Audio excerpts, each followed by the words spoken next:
كولر يفاجئ الجميع النهارده ويفاجئ مدرب مودرن سبورت بخطة جديدة تماما. كولر النهارده كان بيلعب 3-5-2، والأهم من ده اللامركزية والشكل اللي كان عامله في خط الهجوم. النهارده الراجل كان بادئ بحسين الشحات وكريم الدبيس كباكات يمين وشمال، ولكن من نص الملعب، وبيرجعوا يدافعوا بس مش قوي، هم أكتر هجوميين. وراهم بقى اللي بيغطوا وراهم هاني ناحية اليمين والعش ناحية الشمال كمدافعين، ولكن مدافعين كملوا برضو زياده مش قوي، بس زياده لقدام ورا الاثنين حسين الشحات والدبيس، بحيث ان هم يغطوا وراهم وبرضه يزيدوا ويعملوا الزياده العدديه الهجوميه. والاهم من ده كله اللامركزيه اللي كان الراجل عاملها النهارده سواء في نص الملعب او في خط الهجوم. كنت بتلاقي جراديجار بيتحرك ناحيه الشمال، وامام عاشور ينزل تحت ويوصل ل 18 ويجي ناحيه اليمين، حسين الشحات الباك اليمين كنت بتلاقيه في ال 18، كريم الدبيس هكذا برضه.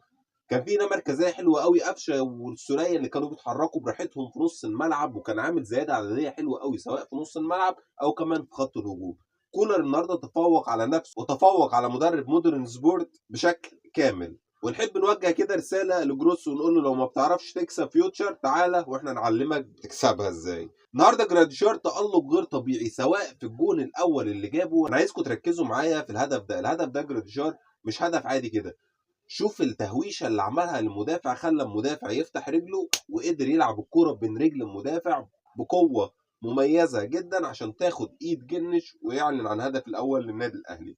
وعايزك تركز على اسيست الجون الثاني اللي هو عمله برده لامام عاشور بتحركاته مميزه، وكمان الاسيست العالمي اللي في الهدف الثالث بوش رجله الخارجي، حته كده بسبوسه بيديله قطايف وحلويات وحاجات سكر. بسم الله ما شاء الله، شكله مهاجم كمان، لعيب كوره. ودي قليله قوي ان انت تلاقي مهاجم لعيب كوره، مش مهاجم ضريب و18 بس وهيدرز وخلاص، لا، مهاجم لعيب كوره وبيعرف يلاعب الفرقه ويلعب مع الفرقه، مش مهاجم فردي جوه ال 18 وخلاص. امام عاشور كالعاده نجم النجوم ما شاء الله عليه النهارده.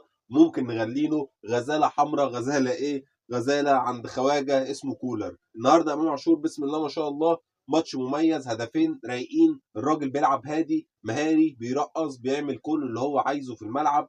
امام عاشور النجم الثاني بالنسبه لي النهارده من فرقه النادي الاهلي بعد جراديشار. والنجم الثالث اللي لازم كلنا نحط عينينا عليه، والاهم ان هو يحط عينه عليه، هو كولر، هو كريم الدبيس. كريم الدبيس لازم ياخد حقه بقى، لازم ياخد حقه في الاشاده، لازم ياخد حقه في الملعب، لازم يلعب كتير قوي في الفترات الجايه، حتى لو يحيى عطيه الله رجع بالسلامه. لان كريم الدبيس النهارده قدم ماتش هايل من وجهه نظري. الراجل بيعمل كل حاجه، مهاره، ترقيص، تكمله هجوميه، عرضيات، دفاع، بسم الله ما شاء الله، الراجل بيعمل كل حاجه في الملعب. فكريم الدبيس بالنسبه لي من اهم لعيبه الاهلي الفترات اللي جايه، ولازم ياخد كتير جدا، والراجل ما يبخلش علينا بيه. وكولر لازم يديله كتير وكتير وكتير في مركزه الاساسي اللي هو باك شمال، سواء في خطه 3-5-2 او 4-4-2.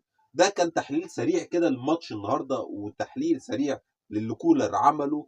برافو كولر، مبروك الثلاث نقط يا اهلاويه، وان شاء الله عقبال بقيه الدوري. واهم حاجه النهارده ظهور ابننا اشرف بن قلبي في الملعب.